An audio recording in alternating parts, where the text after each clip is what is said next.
ሰላም ጤና ይስጥልን በመላው ዓለም የምትገኙ የተወደዳችሁ የሮሃ ቲቪ ተከታታዮች የጥር 29 2018 ዓ.ም የረፋድ ዜናዎችን ይዘንላችሁ ቀርበናል። በወሎ በአየርና በሜካናይዝድ መሳሪያ ታግዞ ፋኖን የገጠመው አገዛዙ በደረሰበት ምት የተገደሉ አመራሮቹን በሄሊኮፕተር ሲለቅም ውሏል ተብሏል። ዝርዝር መረጃውን እናሰማችኋለን። ፍርድ ቤቱ 7 የአማራ የማንነት እስረኞችን በነጻ ሲለቅ የአማራን ሕዝብ ክደው ለአገዛዙ እጅ በሰጡት በነፈንታው ሙሃቤ ላይ እስከ ሞት የሚያደርስ የጥፋተኝነት ውሳኔ ማሳለፉ መነጋገሪያ ሆኗል። ሰምታላችሁ። በፋኖ የከፋ ምት የተፈጸመበት አገዛዙ ቁስለኛ ወታደሮችን ወደ ኮምቦልቻ ሆስፒታል ሲያጓጉዝ ውሏል። የተባበሩት መንግስታት በኢትዮጵያ በእስር ቤቶችና በጦርነት ውስጥ ባሉ አካባቢዎች የሰብአዊ መብት ጥሰቶች እንዲቆሙ አሳስቧል።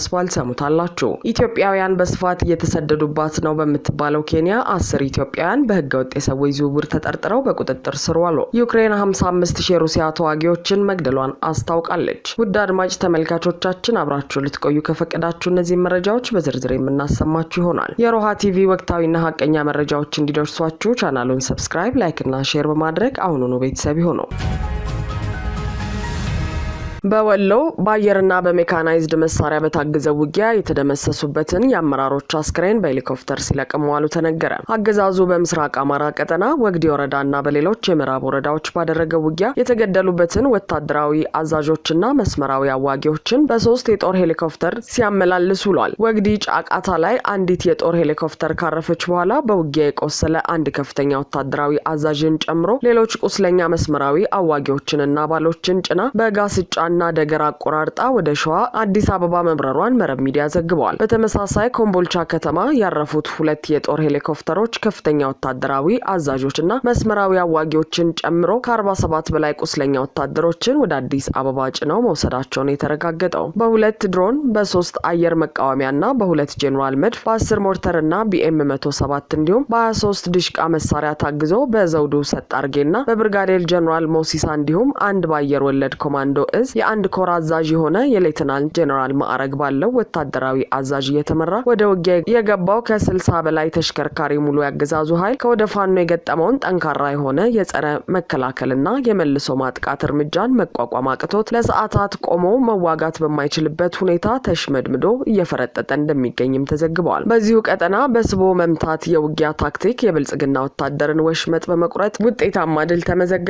በአማራ ፋኖ ብሔራዊ ንቅናቄ ምስራቅ አማራ ቀጠና ሚኒሊክ እዝ ምስራቅ አማራ ኮር 1 ባለሽርጡ ክፍለ ጦር ላይ ጥቃት ለማድረስ ከጉቢሳ ወደ ኮለቦ፣ ከጭስ አባሊማ ወደ ሲልኮ፣ ከጊራና ወደ ጉባ፣ ከመርሳ ወደ ሀብሩና ፋጄ የተንቀሳቀሰው ያገዛዙ ኃይል ከኮለቦና ሩጋ ያለውን ኃይሉን ስቦ በማስገባት መነዮ ቀሊና ላይ የጠላትን ኃይል ሙትና ቁስለኛ በማድረግ ታላቅ ድል ማስመዝገብ ተችሏል። የባለሽርጡ ክፍለ ጦርን ሊያጠቃና የክፍለ ጦሩን ነባር ይዞታዎች ሊወር የመጣው የአብይ አህመድ ዙፋን ጠባቂ ሰራዊት በ5 አቅጣጫ ለማፈን ቢሞክርም ያገዛዙ የጥፋት እቅድ ቅዠት በማድረግ 50 ሙትና 78 ቁስለኛ በማድረግ በቆየ አውደ ውጊያ የጠላትን ከበባ ያለምንም መስዋዕትነት በአርበኛ ኢንድሪስ ጉድሌና በሌሎች በሳሌ ክፍለ ጦሩ ወታደራዊ ጠበብቶች በመስበር በጠላት ላይ ከፍተኛ ሰብአዊና ቁሳዊ ኪሳራ ማድረስ መቻሉ ተገልጿል። በዚህ አውደ ውጊያ የተበሳጨው ያገዛዙ ኃይል በደቡብ ወሎ ዞን ተውለደሬ ወረዳ ሲልኮ እየተባለ በሚጠራው ቦታ 450 የሚደርሱ ወጣቶችን፣ አርሶ አደሮችንና የቀን ሰራተኛዎችን በማፈን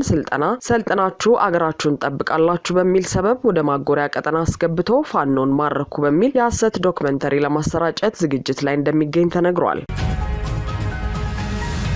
ፍርድ ቤቱ 7 የማንነት እስረኞችን በነጻ ሲያሰናብት በነፈንታው ሙሃቤ ላይ እስከ ሞት የሚያደርስ የጥፋተኝነት ውሳኔ አሳለፈ። በነ ጋዜጠኛ መስከረም አበራ የክስ መዝገብ በማንነታቸው በእስር ቤት የሚንገላቱ 16 የማንነት እስረኞች ክሳቸውን እንዲከላከሉ ብይን የሰጠ ሲሆን በነ ዶክተር ሲሳይ አውግቸው መዝገብ ስር የተካተቱ ተከሳሾች የዋስትና ክርክር እንዲያደርጉ ለሚያዝያ 23 2018 ዓ.ም ተለዋጭ ቀጠሮ ሰጥቷል። ችሎቱ ከቀረቡት ተከሳሾች መካከል 7ቱ በነጻ እንዲሰናበቱ መወሰኑን ጠበቆቹ ተናግረዋል። ችሎት በጠቅላላው በክስ መዝገቡ ከተካተቱት 51 ተከሳሾች መካከል ችሎት የቀረቡት 23ቱ ናቸው። ይህ በእንዲህ እንዳለ የፌዴራል ከፍተኛ ፍርድ ቤት ልደታ አንደኛ የህገ መንግስትና የጸረ ሽብር ወንጀል በዋለው ችሎት የአማራ ህዝብ ላይ ክህደት በመፈጸም ለአገዛዙ እጃቸውን የሰጡት ፈንታው ሙሃቤ ላይ በሽብር ወንጀል የጥፋተኝነት ውሳኔ አስተላልፎባቸዋል። መሰረት ሚዲያ ከምንጮቼ አገኘሁት ባለው መረጃ ከ15 ዓመት እስከ በሞት በሚያስቀጣው ክስ ዛሬ ጥፋተኛ የተባሉት ፈንታው ሞሀቤ ችሎት ላይ ለመገኘታቸውንም ዘግበዋል። የክሱ መዝገብ እንደሚያስረዳው ከ3 ዓመት በፊት በአማራ ክልል የተቀሰቀሰውን ጦርነት ተከትሎ ህገ መንግስቱን በኃይል ለመናድ የትጥቅ ትግልን አማራጭ አድርገው ተንቀሳቅሰዋል በሚል ፈንታው ሞሀቤ በሽብር ወንጀል ተከሰው በፍርድ ቤት የእስር ትዕዛዝ ወጥቶባቸው የነበረ ሲሆን ለአገዛዙ እጅ ከሰጡ በኋላ ፍርድ መተላለፉ መነጋገሪያ ሆኗል። ታዲያ አብይ አህመድ ለፕሮፓጋንዳ በየኮሪደር ልማቱ የሚያዞራቸው ህዝባቸውን የከዱት እነ ፈንታው ሞሀቤ ላይ ከተጠቀመባቸው በኋላ እስር ቤት ይወረውራቸዋል አሊያም እንደ ከዚህ ቀደሙ ደብዛቸውን ያጠፋዋል የሚሉ አስተያየቶችም እየተሰጡ ነው።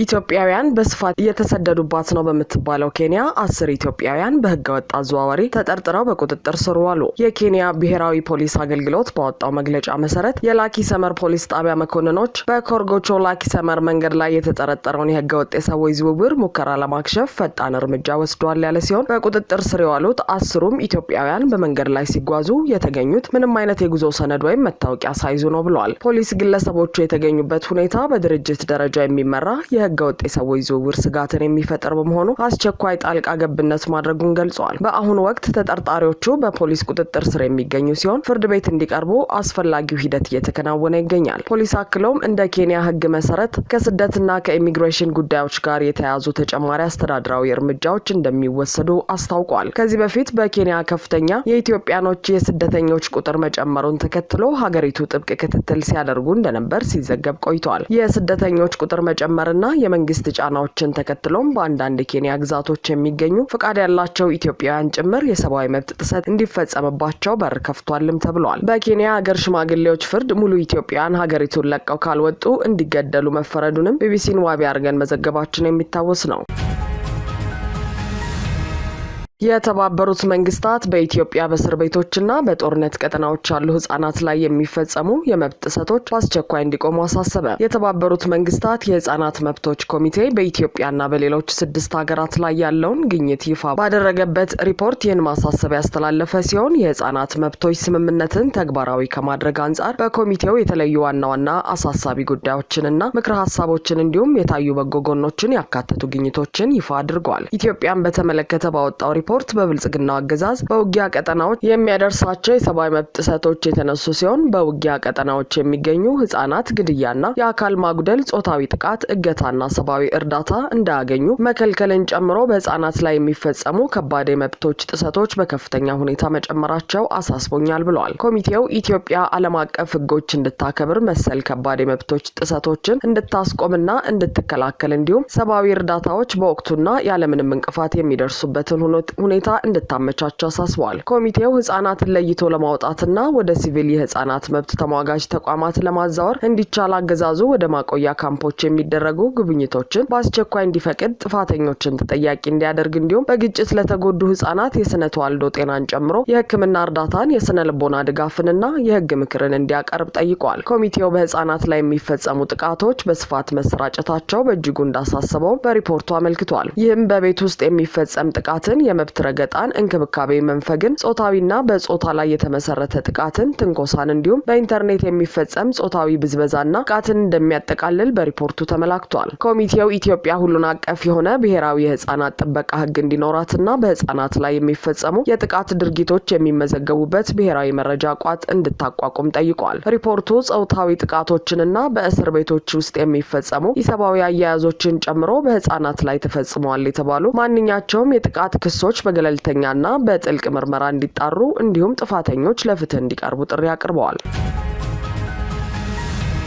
ዩክሬን ከሩሲያ ጋር እያደረገች ባለችው ውጊያ 55,000 የሩሲያ ወታደሮችን መግደሏን አስታወቀች። የዩክሬኑ ፕሬዝዳንት ዘለንስኪ ዛሬ ጦርነቱ ያስከተለውን የሰው ህይወት ዋጋ ይፋ ያደረጉ ሲሆን በዚህ ጦርነት በጠቅላላው 55,000 ወታደሮቻቸው መሞታቸውን ቢገልጹም ከሩሲያ በኩል ግን ቁጥሩ ከፍ ያለ መሆኑን አስረድተዋል። እንደ ዘለንስኪ ገለጻ ዩክሬን ባለፈው ዓመት ብቻ የተገደሉባት ወታደሮች ቁጥር 9,000 ሲሆን ይህንንም ለወር አካፍለው በአንድ ወር ውስጥ 750 ወታደሮችን ማጣታቸውን ገልጸዋል። ይሁንና ባለፈው ወር ብቻ 35000 የሩሲያ ወታደሮች መገደላቸውን የጠቀሱት ዘለንስኪ ይህንንም በሂሳብ ስሌት ውስጥ ሲያሰሉት ለአንድ የዩክሬን ወታደር 47 የሩሲያ ወታደሮች እንደሚሆን አስታውቀዋል። ሲናገሩም እኛ በእያንዳንዱ ሜትርና ኪሎ ሜትር መሬታችን ምን ያህል የሩሲያ ወታደሮች እየከሰሩ መሆኑን በሚገባ እናውቃለን።